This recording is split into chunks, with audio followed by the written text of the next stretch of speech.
ఆడికి పట్టింది ఎవరికి పట్టింది? అప్పుడు సౌకర్యాలు కోల్పోతాం కదా సార్, వెసులుబాట్లు పోతాయి అది కదా. ఎవరు ఫీల్ అయ్యేది? ఫీల్ అవ్వాల్సింది ఎవరు? జనం. ప్రజలు. వాళ్ళకే లేనప్పుడు ఎవడేం చేయాలి?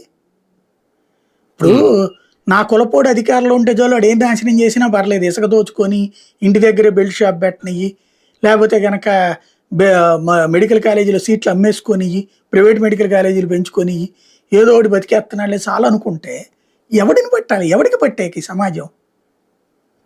ఇప్పుడు ప్రజల్లో వచ్చే స్పందని బట్టి ఉంటది. ప్రజల్లో జగన్ తింటే తప్పు, మావాడి తింటే తప్పు లేదనుకుంటే ఇంకెందుకు అక్కడ మెడికల్ కాలేజీలు?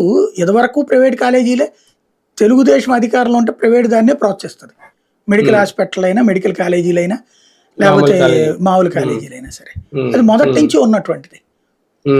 కాంగ్రెస్ ఉన్నప్పుడు, లేకపోతే రాజశేఖర రెడ్డి ఉన్నప్పుడు, జగన్ ఉన్నప్పుడు ప్రభుత్వం వాటి మీద ప్రోత్సహించే ప్రయత్నం ఎక్కువ పెట్టుకునేవాళ్ళు.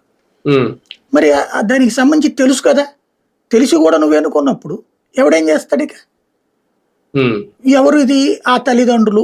ఇదే ఇప్పుడు చైతన్య నారాయణాల్లో బిడ్డలను చదివించే వాళ్ళందరూ కూడా తమ బిడ్డలు డాక్టర్ కావాలనుకునే వాళ్ళందరికీ, నీట్ చదివించే వాళ్ళందరూ తమ బిడ్డలకి మెడికల్ సీట్లు రావాలని కోరుకుంటారు కదా.